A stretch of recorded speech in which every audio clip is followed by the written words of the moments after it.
মুসলমান হওয়ার জন্য কতগুলা শর্ত দিয়েছে। মুসলমান হওয়ার শর্ত কেন আমি আজকে বর্ণনা করতেছি, আপনাদের মনের মধ্যে প্রশ্ন আসতে পারে। হুজুর, এখন চলতেছে কারবালার মাস, এখন চলতেছে সোহাগের কারবালার মাস, আপনি কেন এখন মুসলমান হওয়ার শর্ত কেন বর্ণনা করবেন হুজুর? আপনি কেন এখন মুমিন হওয়ার শর্ত আমাদের মধ্যে বর্ণনা করবেন? কারণ মুমিন এবং মুসলমান হওয়ার জন্য যতগুলা শর্ত আছে এইগুলা বলার সর্বোত্তম কারণ হলো, সবচেয়ে বড় কারণ হলো কারবালার জমিনে যারা নাকি ইমাম হোসেন এবং আহলে বাইতকে শহীদ করেছে তারা কিন্তু ইহুদি ছিল না, তারা কিন্তু খ্রিস্টান ছিল না, তারা কিন্তু হিন্দু ভক্ত কেউ ছিল না, তারা ছিল আপনার মতো আমার মতো দাড়ি টুপি পাগড়ি এবং জুব্বা লাগানেওয়ালা, নামাজ পড়নেওয়ালা বেঈমান মুসলমান। জোরে বলুন আলহামদুলিল্লাহ। এই জন্য জানা দরকার মুসলমান হওয়ার শর্ত কি, এই জন্যই জানা দরকার মুমিন হওয়ার শর্ত কি। এই জন্য আপনাদের সবাইকে আমি ইমাম হইয়া আমার একটাই দায়িত্ব আপনাদের অবগত করার। কারণ আপনি 5 ওয়াক্ত নামাজ পড়তেছেন, এটা সত্য। আপনি রোজা রাখতেছেন, আপনি আল্লাহকে ভয় করেন, এটা সত্য। আপনি দান খয়রাত করেন, আপনি সাদাকা আদায় করেন, কিন্তু দেখা গেল আপনি নামাজ পড়ার পরেও আপনার ঈমান কখন জানি চলে গেছে, আপনি টের পাইলেন না। আলহামদুলিল্লাহ। এই জন্য সতর্ক হওয়ার জন্য, আপনাদের সবাইকে সতর্ক করার জন্য আমি আজকে আপনাদের সামনে মুমিন এবং মুসলমান হওয়ার যে শর্তগুলা সেইগুলা বলবো। সুবহানাল্লাহ। দরকার আছে না নাই? দেখে গেল আপনি নামাজ পড়তেছেন, রোজা রাখতেছেন, নামাজ পড়তে পড়তে পায়ের মধ্যে কলপালিয়া দিচ্ছে, কপালের মধ্যে কালো দাগ পড়ে গেছে। তারপরেও দেখা যাবে অনেক মুসলমান মারা যাওয়ার পরে, মারা যাওয়ার আগেও কষ্ট পেয়ে মারা যাবে, মারা যাওয়ার পরেও সে কবরে কষ্ট করবে। সে বলবে কি হলো, আমি তো দুনিয়ার জমিনে নামাজ পড়েছি, দুনিয়ার জমিনে আমি অনেক লম্বা লম্বা দাড়ি রেখেছি, দুনিয়ার জমিনে আমি বড় বড় জুব্বা পরেছি, নবীর সুন্নাত পাঞ্জাবি পরে সবসময় চলেছি, আজকে কেন আমাকে জাহান্নামের আগুন আমাকে গ্রাস করতেছে? আজকে কেন আমাকে জাহান্নামের শান্তি চুপকামা করে আমাকে এত কষ্ট দিচ্ছে? আয়াগুলো আমার দোষ কি, আমার কারণ কি? আল্লাহ পাকের ফেরেশতারা বলবে তুমি যে দুনিয়ার জমিনে নামাজ পড়েছো এটা সত্য, তুমি যে দুনিয়ার জমিনে আল্লাহর জিকির করেছো এটা সত্য, কিন্তু সবচেয়ে বড় যে জিনিসটা আল্লাহ রাসূলের সাথে বেয়াদবি, আহলে বাইতের সাথে বেয়াদবি এবং চূড়ান্ত পর্যায়ে সবচেয়ে বড় যে বেয়াদবিটা করেছো সেটা হচ্ছে মা বাবার সাথে বেয়াদবি। তাই তোমার এই অবস্থা। আলহামদুলিল্লাহ। এই 3 জিনিসের সাথে যারা বেয়াদবি করবে, 3 ধরনের ব্যক্তির সাথে যারা নাকি বেয়াদবি গুস্তাখি করবে, আল্লাহ পাকের হাবিবুল্লাহ নবী কামলেওয়ালা নবীজি বলেছেন তাদের জায়গা হবে ফিনাহি জাহান্নাম, জাহান্নামের মধ্যে। আলহামদুলিল্লাহ। আল্লাহ পাকের হাবিবুল্লাহ নবী বলেন মুনাফিক এবং বেঈমান চেনার জন্য তার বাহ্যিক দিক দিয়া তোমরা তাই চিনবা না। বেঈমান চেনার জন্য তার জুব্বা দেখলে তুমি তার বেঈমান মনে করবা না। সে তার মুখের মধ্যে দাড়ি থাকার কারণে, মাথার মধ্যে পাখি থাকার কারণে দেখা যায় সে সুদ খাওয়ার পরেও, দেখা যায় ঘরের মধ্যে মা বাবারে কষ্ট দেওয়ার পরেও সমাজের মধ্যে সাধু সাইজা ইবলিস রূপে শয়তানেরা হাঁটাহাঁটি করে ঘুরে। আলহামদুলিল্লাহ। এমন সন্তান আমাদের সমাজে আছে, নাম বলার দরকার নাই, যা করে এগুলা তার কানের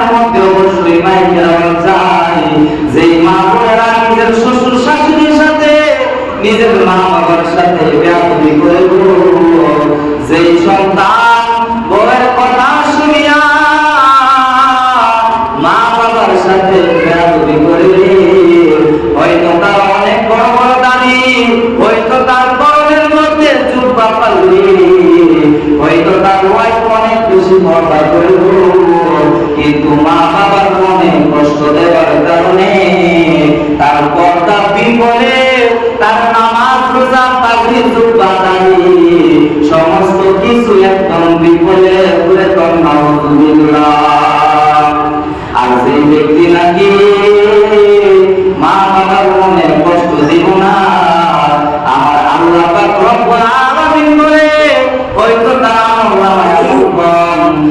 আমল মধ্যে টাকা পয়সার পরিমাণ কম, তার কাছে গাড়ি বাড়ি নাই, তার কাছে বড় বড় বিল্ডিংয়ের কোনো মালিকানা নাই, কিন্তু মা বাবার খেদমত করার কারণে গো আমি আল্লাহ পাকের দরবারে, আমার দয়াল নবী হাবিবুল্লাহ নবীর দরবারে কিয়ামতের দিন ওই উম্মতটা, ওই বান্দাটা সবচেয়ে বেশি দামি হবে। সুবহানাল্লাহ। মা বাবার খেদমত এত দামি একটা জিনিস আমরা বুঝি না। দেখা যায় দুনিয়ার জন্য অনেক কষ্ট করে কোনো মুসলমান আছে, এত গরমের মধ্যে তারা অনেক কষ্ট করে পর্দা করে, কিন্তু শ্বশুর শাশুড়ি মা বাবার বকাদাই করার ব্যাপারে, মা বাবার সম্মান দেওয়ার ব্যাপারে, মা বাবার সন্তান থেকে টাকা পয়সা চায় না, মা বাবার সন্তান থেকে একটু সম্মান, একটু মহাব্বত, একটু খেদমত করে ঠিক কিনা।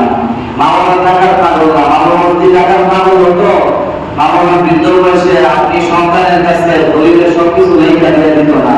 মা বাবার সন্তানের আদরের পাগল, সন্তানের সম্মানের পাগল, সন্তানকে একটু খেদমত করার আশায় সন্তানের এত কিছু দেওয়া যায় ঠিক কিনা।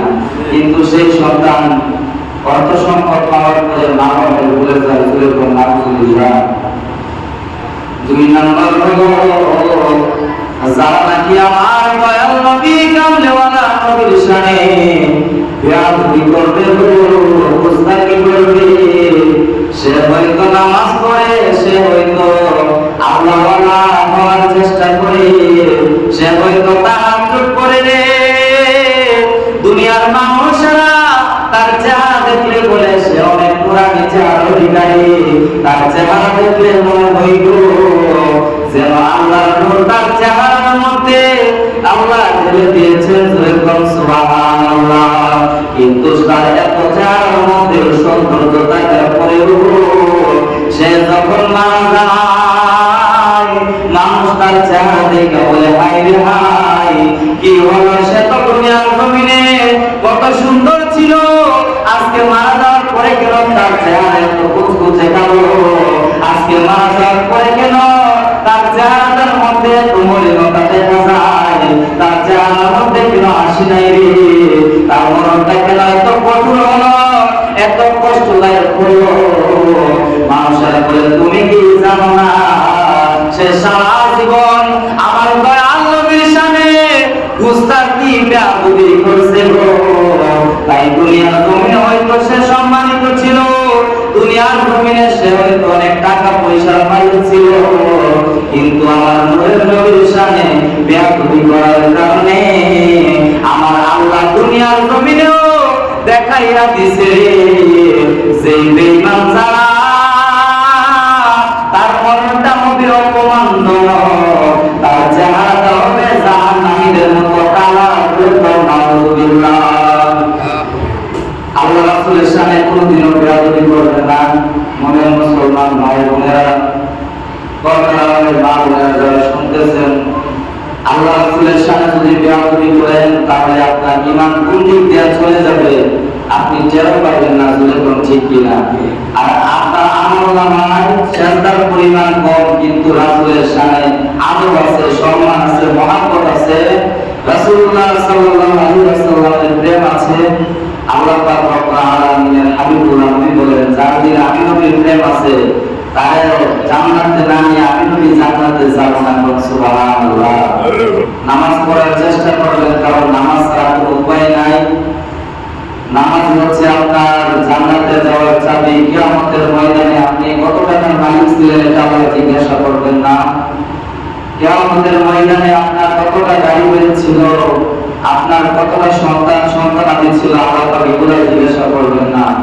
আল্লাহ পাক জিজ্ঞাসা করবে দুনিয়ার জমিনে যে আমি বান্দা তোমার পাঠিয়েছিলাম, দুনিয়ার জমিনে যে আমি আল্লাহ তোমার এত সম্মান এত ইজ্জত দিয়েছি, তুমি কয়েক নামাজ পড়েছো, আজকে নামাজ অভিশাপ দাও, জোরে কোন সুবহানাল্লাহ।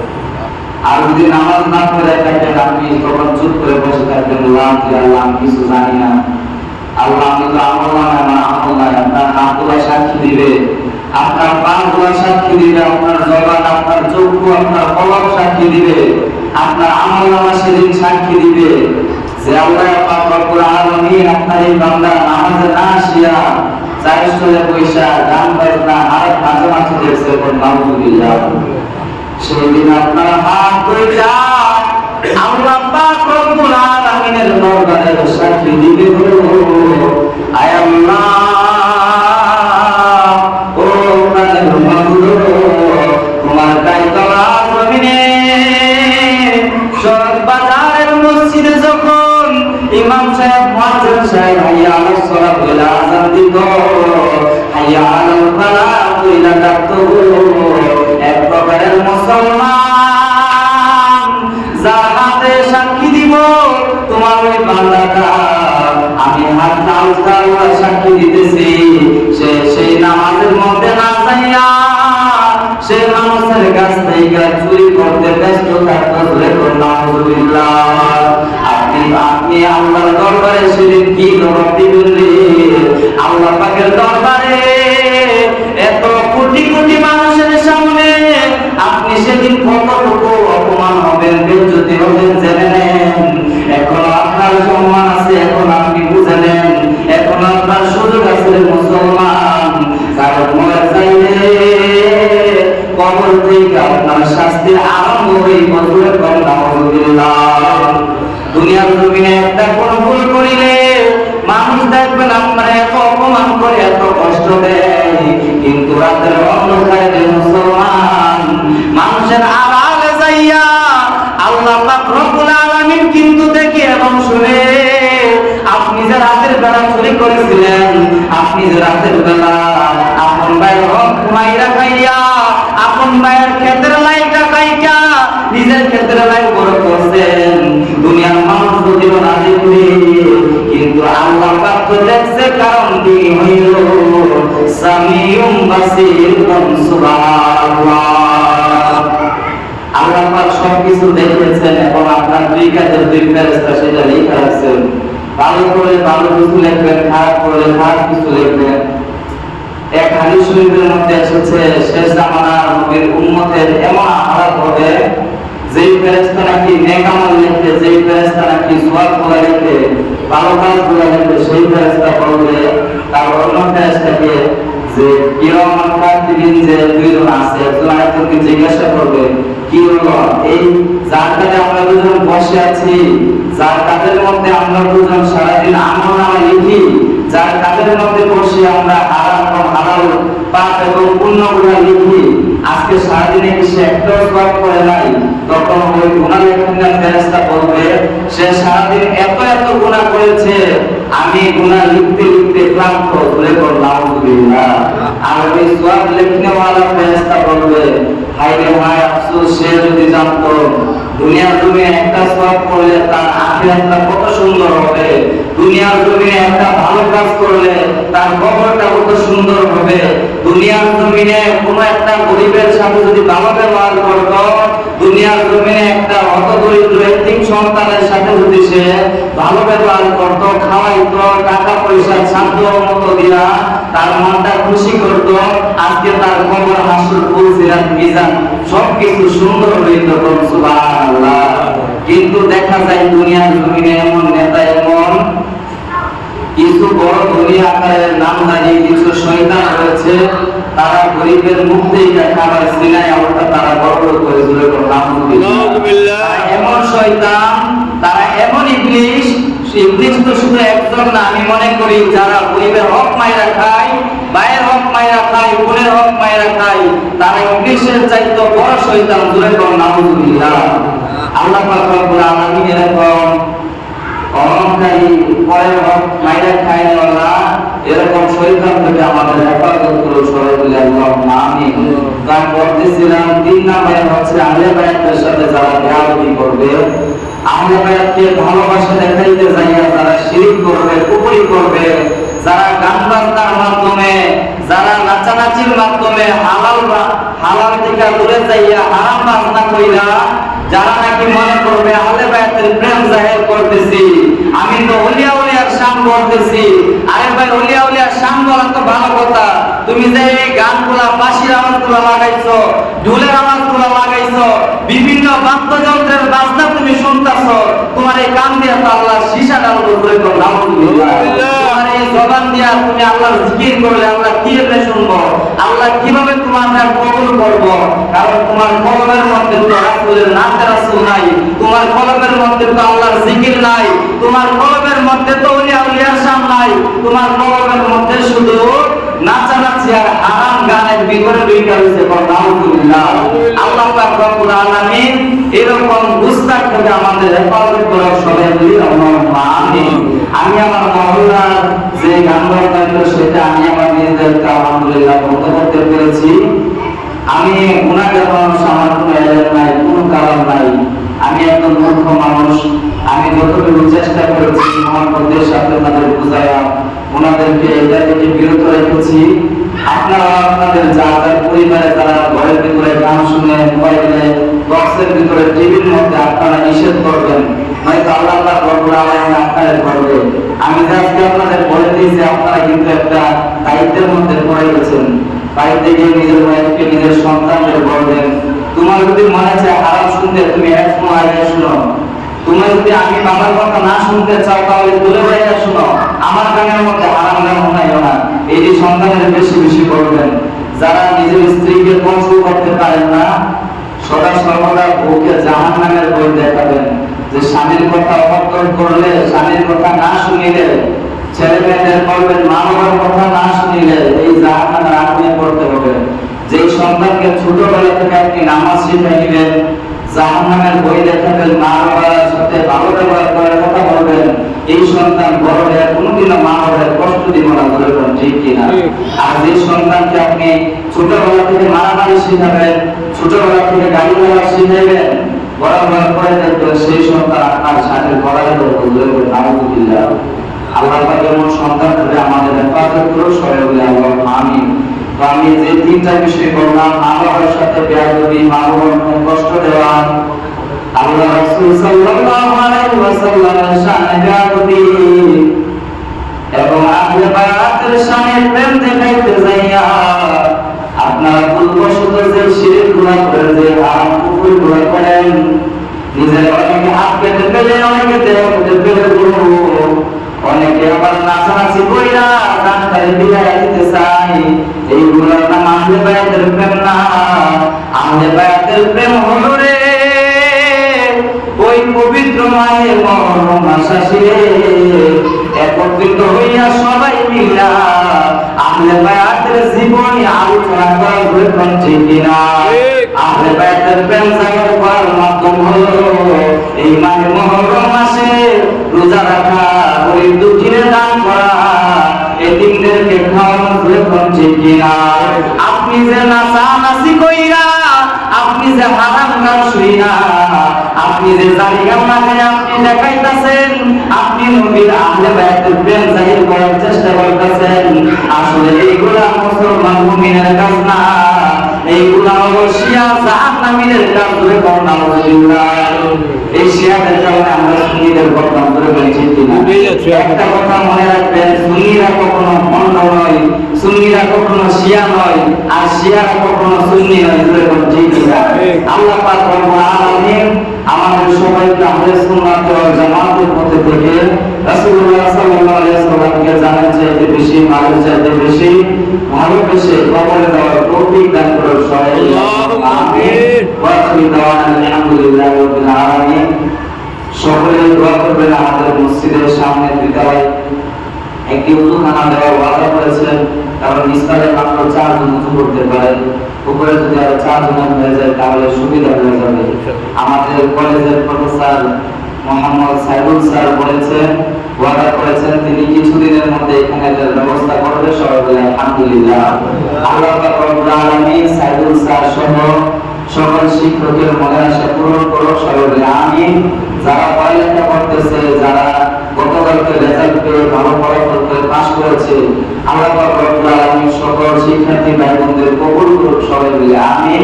যারা